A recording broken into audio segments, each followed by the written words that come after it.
Ya estamos muy cerca de terminar el año 2019 y nos habremos dado cuenta los mexicanos que después de 365 días prácticamente estamos en el mismo lugar. En el mejor de los casos estaremos en el mismo lugar, si no es que hemos dado varios pasos atrás a lo largo de todo este año.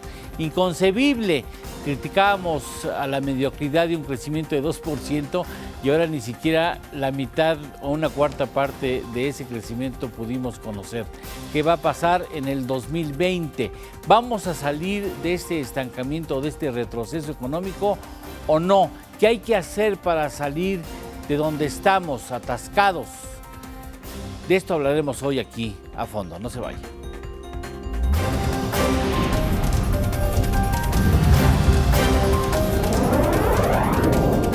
A fondo, con Eduardo Torreblanca Jacks. ¿Cómo vamos a desarrollar el programa a lo largo de los siguientes minutos? Primero, pues, ¿dónde estamos? ¿No? Ya, no nos imaginamos dónde estamos. Después, en el segundo bloque, vamos a hablar cuáles son los riesgos de quedarnos sin hacer nada. Porque evidentemente hay riesgo y podemos empeorar, por supuesto. Después, ¿qué hacer para salir de este estancamiento? ¿Cuáles son las fórmulas que aparentemente tiene claro el secretario de Hacienda, pero que el señor presidente no quiere que lo aplique? Y los escenarios para México si no reactivamos nuestra economía. Y yo les agradezco de manera muy especial a todos nuestros invitados. Muchas gracias. Muchas gracias, presidente. Gracias por estar aquí con nosotros. Mariana, muchas gracias por haber venido. Gracias. Eduardo, gracias. Después de haber cruzado esta ciudad tan conflictiva, con tantas complicaciones, y ahora que ya viene el aguinaldo, todo el mundo enloquece. Pero bueno, me gustaría que las damas nos dijeran dónde estamos. Muy bien, pues ¿dónde estamos? Estamos en un periodo donde el crecimiento ha ido a la baja y aunque todavía no se declara que sea una recesión, se ha hablado de una recesión técnica.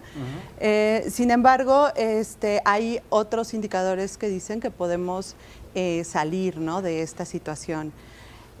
Yo quisiera comentar desde las acciones que pudiera hacer el gobierno para poder activar la economía. Una de las cosas que en el CIEP observamos cuando se hizo la propuesta de presupuesto fue que el gasto en infraestructura decreció en 5%, ¿no? Entonces, si este es un aspecto que te va a permitir detonar el crecimiento del país, pues no se le está invirtiendo desde el sector público lo que debería de invertirse, ¿no? Sí hay más inversión financiera, pero no la infraestructura, que es lo que te haría detonar este crecimiento que tanto queremos. Doctora Alejandra Macías, directora de investigación del Centro de Investigación Económica Presupuestaria, pero prácticamente estamos estancados y posiblemente estemos en recesión técnica, o ya estaríamos en recesión técnica, Mariana. Sí, yo creo que sí estamos en una recesión técnica que puede recrudecerse o que quizás todavía tenemos el chance de estirar un poquito. ¿Estamos en ese salir, punto, ¿no?, de posible inflexión? Estamos en ese punto de posible inflexión. Me parece que sin duda el tema de fondo tiene que ver con una inversión pública que ha venido cayendo, no de ahorita, sino en los últimos 6 años ha habido 5 recortes a la inversión, y que además en este presupuesto, hay que decirlo, ha habido una clara preferencia por la inversión en hidrocarburos. Ocupa el 50% en esta inversión, y si uno la desagrega, la caída, lo que vemos es que en realidad incrementa la inversión hacia los hidrocarburos, y el recorte en la inversión distinta de Pemex es de 11%, ¿no? Entonces, digamos, poca inversión y no está bien enfocada, sin duda, además de que está muy concentrada en ciertos estados. Entonces, creo que este instrumento no se aprovechó en este presupuesto. Parece ser que al 5 para están tratando ahorita de construir un instrumento emergente que pueda detonar 16 proyectos de infraestructura. Esto venía en las notas periodísticas el día de hoy, en donde está habiendo una coordinación, pues, emergente entre el sector privado y el gobierno federal para tratar, como se dice ya, el niño ahogándose, a ver si lo sacamos y lo salvamos.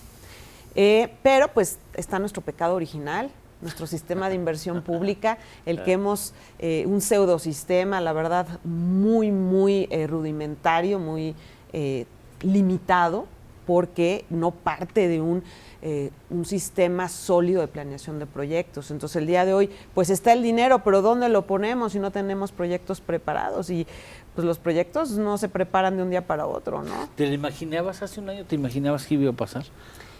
Mira, yo hace un año, sinceramente, creí que el gobierno creo que un gobierno de izquierda y en México, sin duda, enfrenta mayores cuestionamientos, ¿no? Y puede enfrentar mayor desconfianza de entrada. Entonces, yo sinceramente creí que el gobierno iba a cuidar mucho más la confianza en este primer año y que iba a cuidar mucho la parte de crecimiento económico. Y la verdad veo que pues fui un poquito ingenua. Muchos fuimos ingenuos. José Antonio Centeno en la Janacinta fueron ingenuos. ¿Se la imaginaban así? No, de hecho creo que ninguno de nosotros lo habríamos podido anticipar en estos meses, ¿no?, que estuviéramos en esta situación. De alguna manera el sector productivo sí advertía, ¿no?, de algunas señales, de algunas políticas que no coincidían con la visión que el sector productivo tenemos. Sin embargo, no esperábamos que los efectos se dieran en tan poco tiempo. Me parece que hay que analizar el momento en el que estamos. Es un momento complicado, sin duda, pero es también, y así lo vemos los empresarios, un momento de grandes oportunidades, porque es justo en estos momentos en donde se abre la posibilidad de los cambios profundos. Cuando te das cuenta que lo que pensaste, lo que planeaste, no está saliendo como querías, es el mejor momento para que te abras a otras posibilidades. Y ya hoy vemos anuncios que no estaban previstos. Creo yo que esta oportunidad la tenemos que aprovechar todos, gobierno, sector productivo, sector académico, para proponer un cambio de estrategia, ¿no?, corregir un poco el rumbo. A mí me parece que ahora el presidente tendrá la sensibilidad de voltear a escuchar otras voces, como ya lo ha empezado a hacer. Yo leí hace unas semanas con agrado el decálogo que presentaba la Secretaría de Economía y la interpretación que nosotros vimos es, tienen muy claro lo que hay que hacer. Ahora lo importante es que se accione, ¿no? Si se logra llevar a cabo esto, creo que podemos convertir este momento en un momento de grandes oportunidades. Doctor Salazar, ¿no pecaríamos de ingenuos de pensar que el presidente reconsiderará sus políticas? Yo pienso que sí, un poco, ¿no? No hemos visto como ese proceso de autocrítica, ¿no?, de la cabeza del Ejecutivo. Me parece que las políticas que se han aplicado, por desgracia, no eran lo que esperábamos y que se ha dicho desde el primer día prácticamente, ¿no? Desde que se anunció que no habría reforma fiscal sino hasta después de 3 años, desde que en el presupuesto no se estableció las directrices para una política industrial. Me parece que la academia y diversos sectores lo han estado manifestando y no ha habido ninguna respuesta por parte del gobierno, digamos, fehaciente, ¿no? Como se mencionaba, recientemente, y creo que sí más como una posibilidad de intentar cambiar las cosas, se ha dicho, bueno, el gobierno va a gastar mejor, se van a reactivar los proyectos productivos, en fin, parece que viene ya un anuncio sobre proyectos, se supone que importantes, financiados por la iniciativa privada, pero no hemos visto efectivamente un cambio en las políticas, ¿no? Que yo creo que una parte importante es que el Estado gaste lo que deba gastar, lo que tiene que gastar, ¿no? Que no se mantengan estos subejercicios a prácticamente 2 meses de que se acabe el año. Y yo tengo mis dudas que podría ser considerado un régimen de izquierda. porque pudiéramos recordar cuál es el origen de Andrés Manuel López Obrador y el partido en el que estaba. Pero a mí, la verdad, me ha sorprendido, lo trataremos en el siguiente segmento, qué terco es. O sea, qué terco, sabe que va mal y sigue de frente. Y no le hace caso a su segundo secretario de Hacienda, que sabe por dónde y no le da oportunidad de aplicar las políticas contracíclicas. Pero bueno, de este asunto hablaremos después de una pausa. Continuamos. De veras, a mí me llena de optimismo que ustedes crean que puede llegar a cambiar en Canacintra, sobre todo porque Canacintra tiene bien clara la película. O sea, Canacintra sabe bien por dónde. Ha presentado muchas propuestas a muchos presidentes, hablando de un plan nacional industrial, ¿no es cierto? Y ha hecho énfasis en la necesidad de invertir. Y bueno, yo hubiese pensado que un gobierno que se dice de izquierda, pues tendría más sensibilidad a ese tipo de propuestas, pero pues no veo por dónde. A ver, yo creo que no es ingenuidad. Para ser empresario hay que ser optimista. Nadie emprendería una empresa si no esperara un resultado positivo. Entonces, por supuesto, los empresarios somos por naturaleza optimistas. Y queremos aprovechar y sabemos aprovechar justo esas oportunidades de crisis para detectar las oportunidades para crecer, para abrir camino. Y creo que por ahí es donde nosotros vemos esa posibilidad. Por supuesto que hemos hecho los señalamientos, la crítica de en qué estamos de acuerdo, en qué no estamos de acuerdo. Pero yo creo que el presidente tendrá forzosamente que darse cuenta de esto, porque él tiene sus objetivos y dentro de sus objetivos está claramente el de ver un México mejor. Él no puede tomar o seguir tomando decisiones a sabiendas equivocadas. Yo creo que vemos señales en donde sí se empieza a corregir el rumbo, sí vemos todavía mucha ideología, pero empieza también a escuchar a ciertas personas. Es importante que empiece a escuchar a más personas. Yo creo que esta oportunidad de acercar a las pequeñas empresas, recordemos que las pymes generan casi el 80% del empleo en este país. Sí. Si algo detona el crecimiento económico, pues es el empleo. Y el empleo lo genera la industria, las empresas. Y las pymes generan el 80% de ese empleo. Y más del 50% del Producto Interno Bruto. Sí. Entonces, no está tan difícil identificar hacia dónde hay que orientar los esfuerzos para una recuperación económica, hacia las pymes. Para una persona razonable así es una lógica aplastante. Yo, como mexicano, no veo que le entienda o que haga caso, Mariana. Pues yo creo que es correcto en este momento. Me parece que sí hay aspectos que o no está dispuesto a entender o no los está entendiendo y que no veo realmente todavía una definición. Yo ahí me quisiera referir a la política energética, que tiene además un gran impacto en la economía y sin duda en las finanzas públicas. Y ahí yo creo que sí tenemos todavía un área de oportunidad muy grande. Creo que es un riesgo específico, tanto que puede detonar o una crisis macro o una crisis fiscal, si es que no se conduce adecuadamente la situación de la petrolera Pemex. El plan Pemex, claramente, el plan de negocios, no ha dejado satisfecha a la comunidad inversionista, la cual se vuelve muy relevante en una empresa que es la petrolera más endeudada de este globo terráqueo y además enfrenta altos costos de financiamiento, ¿no? Entonces, bueno, ahí yo creo que veo una disyuntiva entre si vamos a exportar barriles o si en efecto el proyecto va a ser enviarlos a la refinería, porque tienen muy distinto efecto en las finanzas de la empresa y por ende del gobierno. O sea, la refinería no es un negocio, la exportación sí, y parece ser que no hay una definición. En el presupuesto competían ambas metas y creo que se resuelve asumiendo que va a haber una mayor producción. Total, la Secretaría de Energía va a estar contenta, cumpliendo con su meta.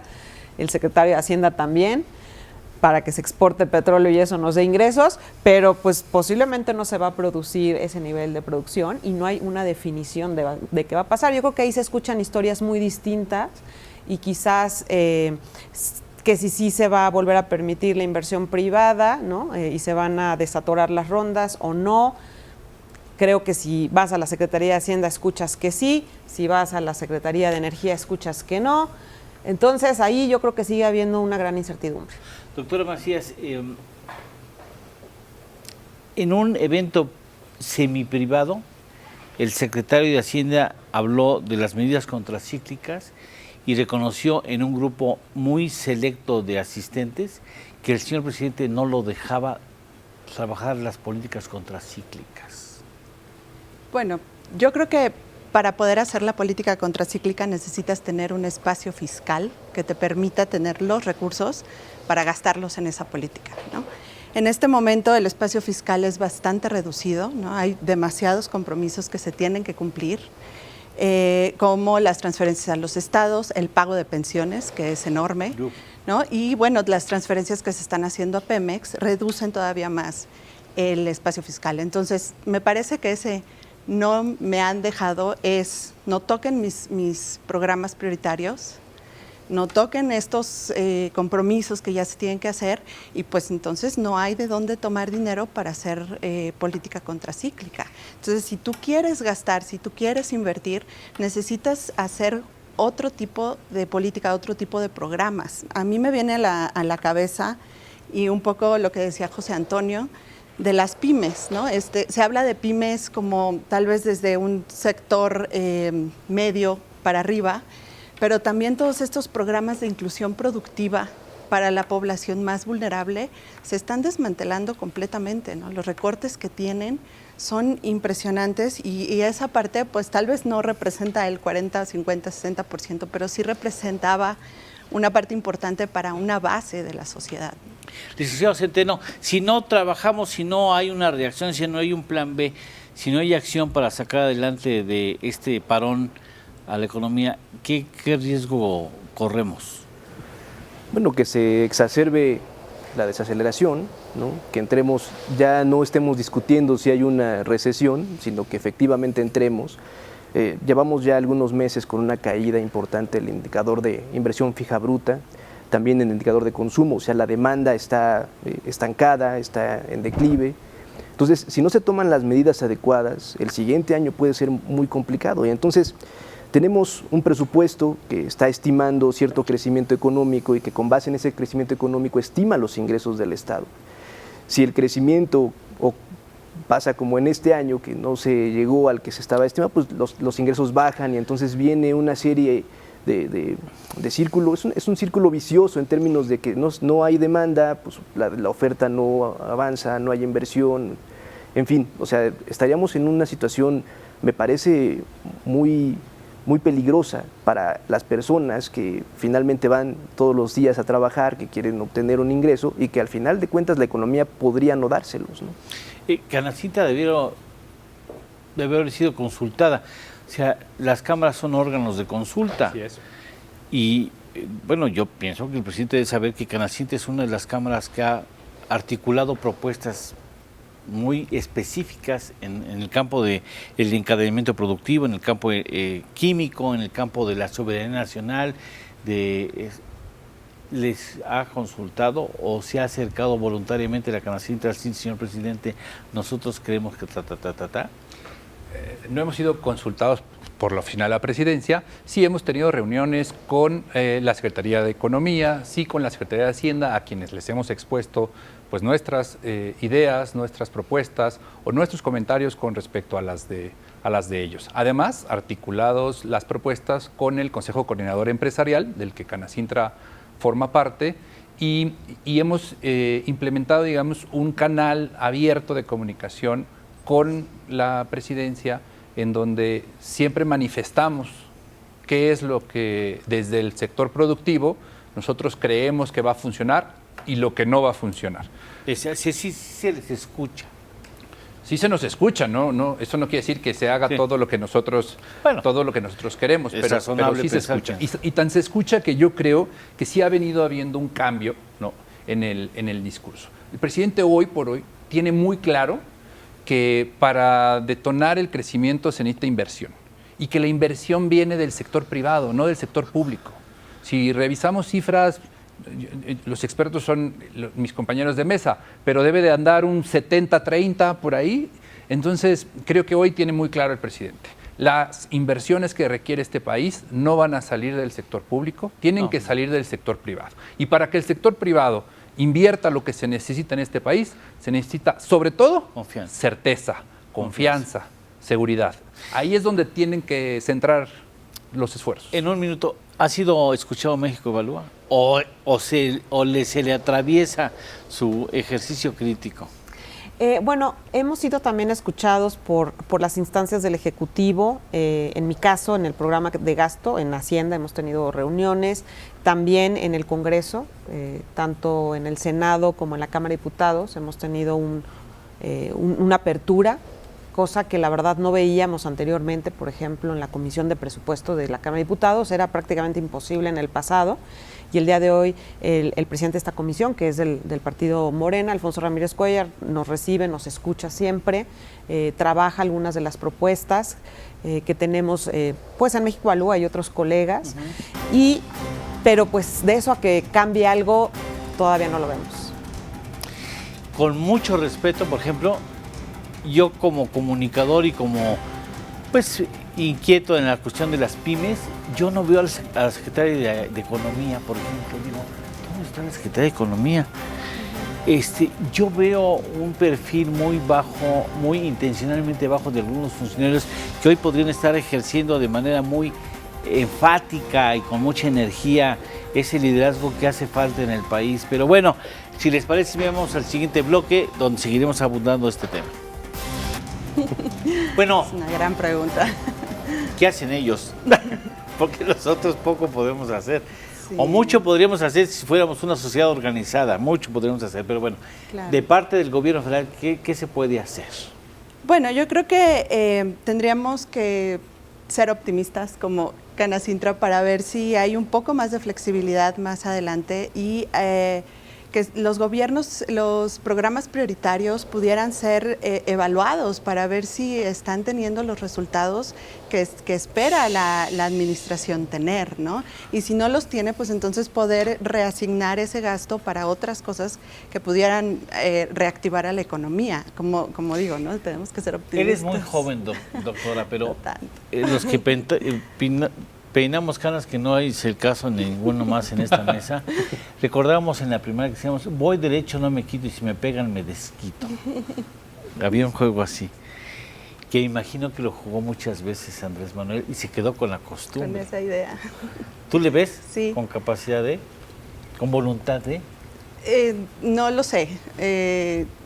Yo esperaría que sí cambiara. El problema es que si tenemos que llegar a un fondo para que él recapacite, es muy peligroso, ¿no? Entonces, a nosotros lo que nos preocupa es la sostenibilidad de las finanzas públicas y si estamos gastando tanto en cuestiones ya comprometidas y tenemos cada vez un espacio fiscal más reducido, es casi imposible hacer otro tipo de políticas si no nos metemos con proyectos de infraestructura, ¿no? Digamos, la refinería, el aeropuerto, o con los programas prioritarios que les está metiendo, pues, mucho dinero. Y es que en el año 2020 juegan algunos otros actores o algunos otros elementos que si se acaban coincidiendo, el asunto se va a poner del cocol, ¿no?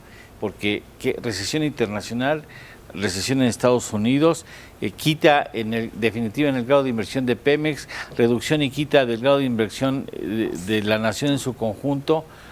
O sea, en una de esas... Perdón, se vienen otros problemas que no estamos contemplando, como el de salud, ¿no? Y los problemas de salud que puede tener la población más adelante por el cambio demográfico que está sufriendo México. Entonces, ahorita no se le está invirtiendo al sistema de salud para prevención y para atención de enfermedades que más adelante puede explotar, junto con el problema de pensiones, ¿no? Que ahora ya se gasta mucho. No solo no se está invirtiendo, se está cambiando el sistema de salud. Ojo, sí, pero se está creando el ISABIN, que es el Instituto de Salud para el Bienestar, con unas nuevas reglas de operación, con una nueva visión que sustituirá al Seguro Popular, pero que no es el mismo esquema que tenía el Seguro Y que tampoco es Popular. no tiene Entonces dinero. no sabemos Y no tiene cómo dinero. va a funcionar, ¿no? Entonces, aunado lo que la doctora decía, con otra vez, ¿no? Un cambio de 180 grados de lo que ya existía y que creemos funcionaba bien, pues se puede conjuntar y generar un efecto que no es el deseado, ¿no? ¿Cómo la ves, licenciado? Yo no sé si funcionaba bien, ¿no? Podría haberse... Me parece que lo que esperábamos de este gobierno es que hubiera un fortalecimiento de instituciones. Y por desgracia eso es lo que ha desmantelado. Esta idea de que a partir de que la cabeza cambia, todos los demás cambian, me parece ha sido un terrible error. Porque al principio vemos que eso no ocurrió. O sea, las prácticas parece que no se subsanan de un día a otro. Pero además, cuando se deje, cuando él se vaya, pues entonces ya no habrá dejado más nada. Entonces yo pienso que el fortalecimiento institucional tendría que haber sido una cosa fundamental. Darle recursos, a mí me parece que la forma de hacer que el gobierno pueda hacer más es a través de una reforma fiscal que permita que efectivamente haya una mayor cantidad de recursos. México está por debajo del promedio, se ha dicho mucho, del promedio de recaudación. Entonces, si no se hace eso, tampoco podemos ver la otra parte de las políticas que se están haciendo. Me parece que para un gran porcentaje de la población sí era importante las transferencias que puedan tener, ¿no? Los jóvenes, ¿no?, que reciben el dinero, no sé si sea suficiente, pero para un porcentaje importante de la población es importante las transferencias que se realizan. El tema es que cuando se agoten esas transferencias, estas personas no van a poder, sobre todo los jóvenes, incorporarse al mercado laboral. Entonces sí el gobierno tiene esa responsabilidad, no solamente de darles esa transferencia, sino también de propiciar el crecimiento que genere oportunidades productivas por las pymes, las grandes empresas. Yo creo que la inversión, independientemente de los montos, no ha generado en las pymes incrementos de la productividad que sean efectivos, ¿no? Están muy concentradas, como también se mencionaba, ¿no? Entonces, me parece que se necesita todo un nuevo engranaje institucional, un nuevo desarrollo institucional, ¿no? Mariana, ¿un golpe de timón? Mira, yo creo que sin duda va a tener que haber quizás un poco de sufrimiento para que haya la reflexión de vida. Sí, y eso lo lamento. Y es que toquemos fondo. Yo creo que vamos a tocar un poco de fondo, sí. A mí me preocupa, como te mencioné, el tema de Pemex. Me preocupa mucho que haya una pérdida del grado de inversión del soberano y de la empresa Pemex. Eso creo que le podría dar en la torre a las finanzas públicas y a la economía tremendamente. Sería un muy mal escenario. Pero no veo, la verdad, apertura real, ¿no?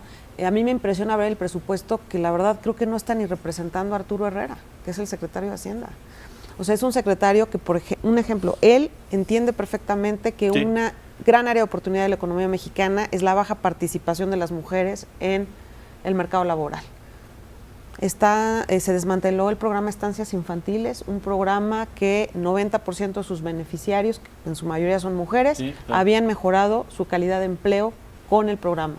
Entonces, si el secretario insiste en que este es un área de oportunidad de la economía y el presupuesto refleja un grave recorte a las estancias y ahora en este presupuesto también al cuidado infantil en el IMSS y en el ISSSTE, pues dices, oye, ¿dónde está la perspectiva del propio secretario? Entonces, yo sí veo que lamentablemente esto no va bien, pero que hay muchas lecciones que tenemos que aprender ya pronto. ¿Qué pasa con los gobiernos estatales? Esto es un país federal. ¿Por qué dependemos de un único sector de infraestructura pública federal? Es el momento para que los estados comiencen a ser estados, comiencen a traer la inversión privada a sus regiones. Esto no va a salir solo con el gobierno federal. Tenemos que ver la manera en que haya coordinación entre el sector privado y los estados. Y este país va a tener que levantarse, como dicen los americanos, bottom up. Porque yo no sé cuándo el gobierno federal va a estar abierto realmente a tomar las decisiones y a llevar a cabo mucho de lo que aquí comentan, yo estoy de acuerdo, ese tipo de planes. José Antonio. Mira, yo coincido, ¿no? Creo que requiere un esfuerzo adicional de todos, no solo de los estados. Me parece que justo en los estados hay una gran oportunidad. Nosotros veíamos, por ejemplo, como una buena posibilidad para abonar al crecimiento económico de este país y sobre todo de los menos favorecidos, los programas de zonas económicas especiales, que inconcebiblemente, porque de verdad nos cuesta trabajo entender además, ya con cómo se compromisos, cancelaron, si además desde nuestro análisis se alineaban perfectamente con, ¿no? Pues primero los pobres. Sí, claro, Entonces, yo creo que ahí todavía puede haber un cambio de rumbo, fíjate. Yo creo que en eso el presidente va a retomar, le va a cambiar el nombre, pero creo que va a impulsar un proyecto para impulsar ahí. Porque además, otra vez, no es descubrir el hilo negro. Por ahí está. Si uno analiza el mapa, cómo están las actividades productivas, claro, pues te dice a dónde tienes que enfocarte, ¿no? Claro. Y como lo que mencionábamos hace rato de las pymes, las empresas grandes necesitan ayudas, no, necesitan certeza, necesitan seguridad, necesitan reglas claras. Las pymes sí necesitan estímulos, las pymes sí necesitan apoyo. Que reciben otras pymes en otras partes del mundo. Pues es que las pymes sostienen las economías de la mayor parte del mundo, ¿no? Aquí no hemos tenido claro que no es un tema específico de México. Italia está hecho con empresas pymes, no más que esas pymes están con una política industrial en donde pymes de 5 o 6 empleados exportan a 25 países. Ahí es donde tenemos que enfocarnos nosotros. Una política industrial enfocada a pymes, sí enfocados al comercio internacional. O sea, no queremos superprotección y que no venga nadie. No, los empresarios no queremos eso. Al contrario, queremos los estímulos para poder salir a exportar. Tenemos el talento para hacerlo.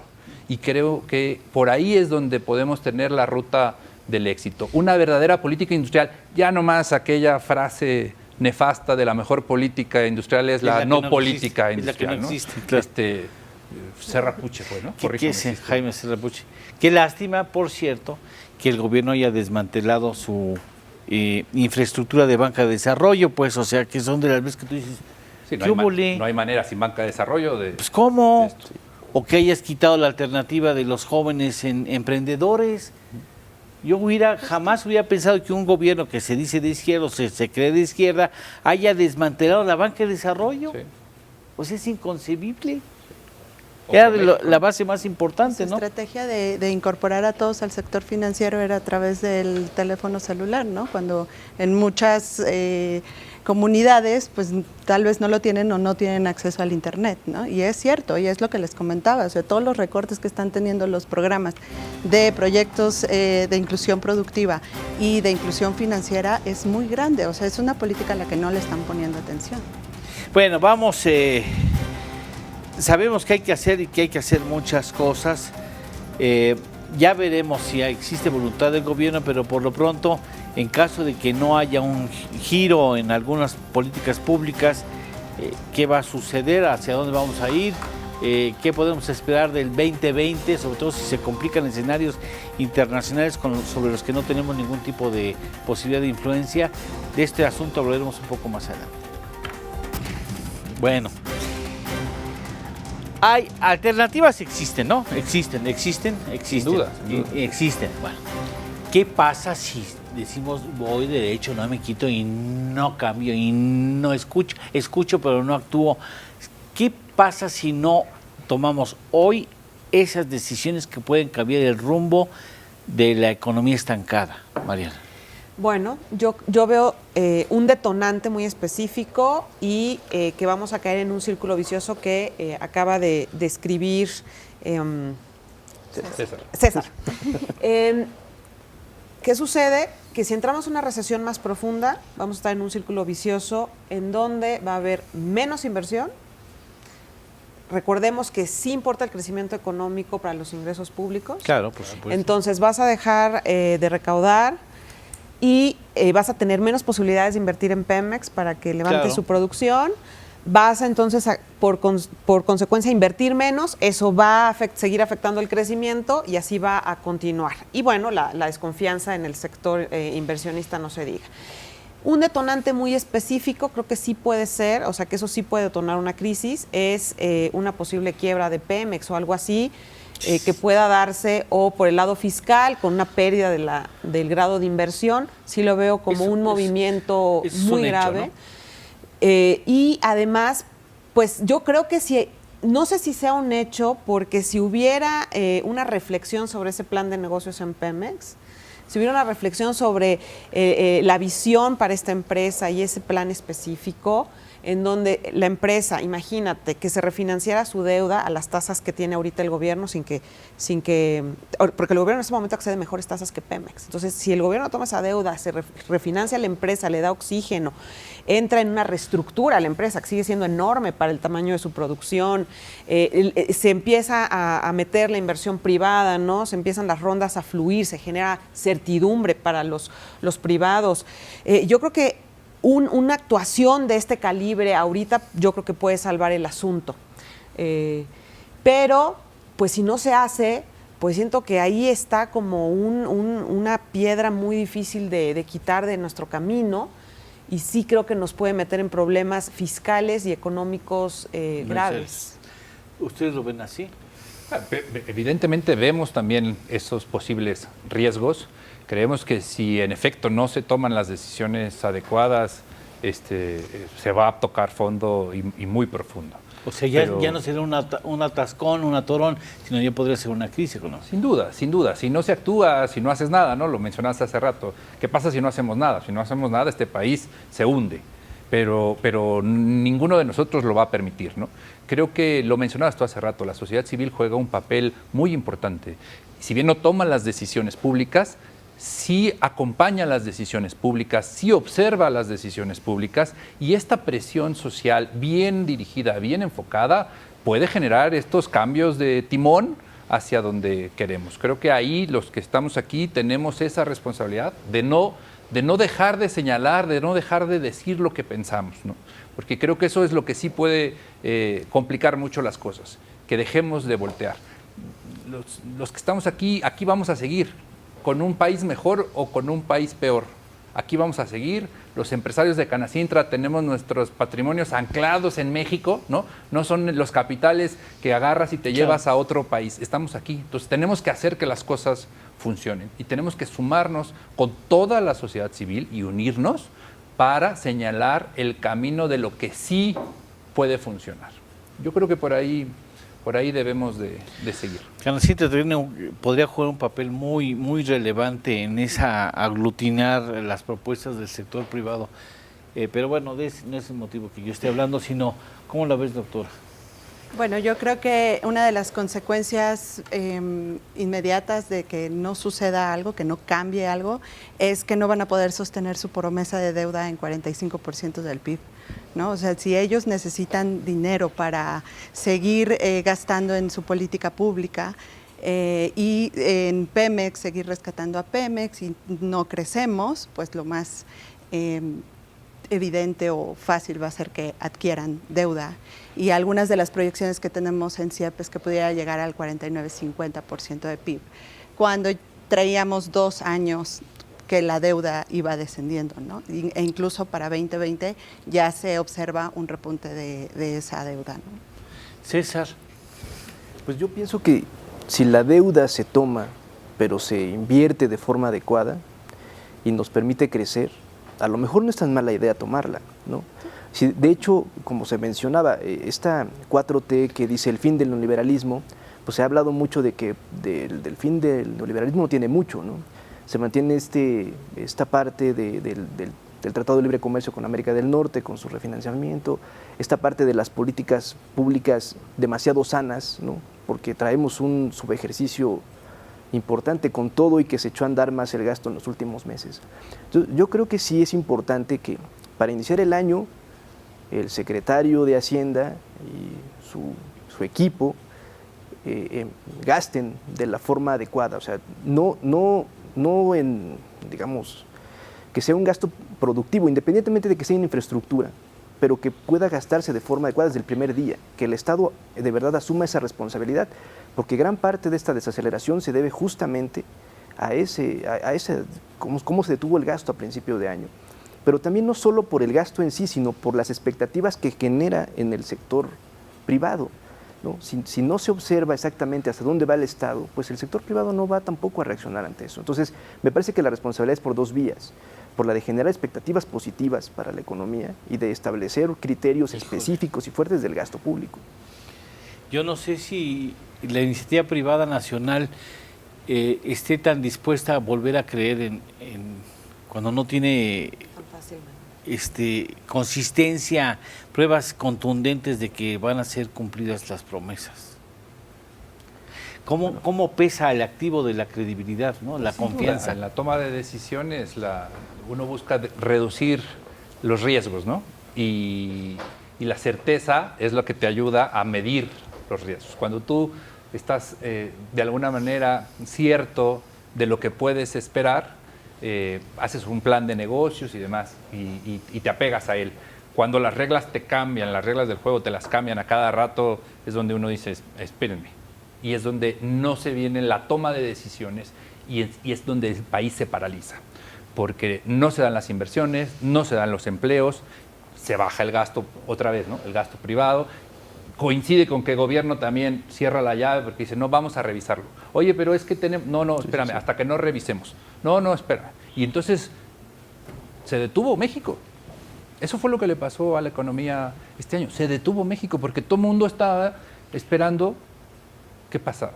Eso ya no podemos permitirlo. Tenemos que fluir, tenemos que caminar y tenemos que mover este país. ¿Cuánto tiempo me queda, Héctor? Bueno, llevo una conclusión sería 45 segundos. ¿Cómo ves 2020? Lo veo con muchos retos, es cuesta arriba. Me parece que un asunto clave, especialmente en materia de finanzas públicas, por el hecho de que hay muy poco espacio fiscal, hay pocos ingresos disponibles, va a ser clave la coordinación del gobierno con el sector privado y con las entidades federativas. Creo que asumir que el gobierno federal puede sacar el asunto solo es un error. Nunca ha sido así y creo que ahí está un primer reto. El segundo es Pemex, sin duda. Creo que ese plan de negocios tiene que mejorar de manera inmediata porque sí representa un riesgo serio para las finanzas públicas y para la economía mexicana. Y en tercero, pues esperemos que el costo o de tocar fondos, si es que llegamos a tocarlo, pues que no sea tan fuerte, porque el tema de la seguridad combinado con malas condiciones económicas, no quiero ni imaginar en lo que se puede traducir. Doctora Macías. Bueno, yo creo que el presupuesto, y como dice Mariana, sí tiene muchos retos. Uno que yo quiero mencionar es el que se gaste eficientemente, ¿no? Mucho del presupuesto que se está planteando gastar en el próximo año no tiene reglas de operación, no tienen evaluaciones, no tienen diseño. Entonces, creo que estamos en buen momento para que ese tipo de acciones se hagan y podamos ver si esta nueva política social que están planteando tiene buenos resultados o no. Vicepresidente, ¿cómo la ves? Yo creo que se pueden dar los elementos para que haya los cambios necesarios, para que haya, digamos, esta posición más abierta de explorar nuevas posibilidades. Porque recordemos que en 2021 tenemos elecciones y no va a alcanzar 2021 previo a las elecciones para dar resultados. Si el próximo año no dan resultados económicos, lo van a pagar en 2021. Entonces, yo creo que eso puede motivar a la toma de decisiones el próximo año que haga que fluya económicamente este país y logremos el tan crecimiento esperado o que no lleguemos al fondo. Que, a lo mejor no crecemos el próximo año, pero ya sería ganancia, claro, dado el escenario, ¿no? Doctor Salazar. Pues sí, coincido, ¿no? Es un año de retos en donde se tienen que tomar las decisiones. Yo creo que ahí sí el gobierno tendrá que decidir cómo quiere pasar a la historia, porque no va a tener tampoco mucho tiempo, sobre todo por la parte de las elecciones que vienen, ¿no? Bueno, pues nos queda perfectamente claro que es un año decisivo 2020. Ojalá no influyan demasiado los factores internacionales en el manejo que es muy delicado de la maniobra que tiene el gobierno federal. Ojalá haya una reconsideración y una acción específica, bien sea para reelegir a Morena en el poder o bien sea para realmente sacar adelante este país. Yo les quiero agradecer de manera muy especial el hecho que han tenido la gentileza de estar aquí, de atravesar la ciudad en las condiciones en las que se encuentra, que es peor que en el país, ¿no? y que hayan expresado libremente sus puntos de vista, que son siempre muy valiosos. Muchas gracias, Mariana. Gracias, Eduardo. Muchas gracias, doctor. Te lo agradezco. Gracias, vicepresidente. Gracias por la invitación. Muchas gracias, doctora. Gracias. Gracias a usted, sobre todo, porque tiene la generosidad de atendernos y de escuchar con atención a las personas que saben de lo que están hablando. Muchas gracias. Hasta la próxima aquí, a fondo.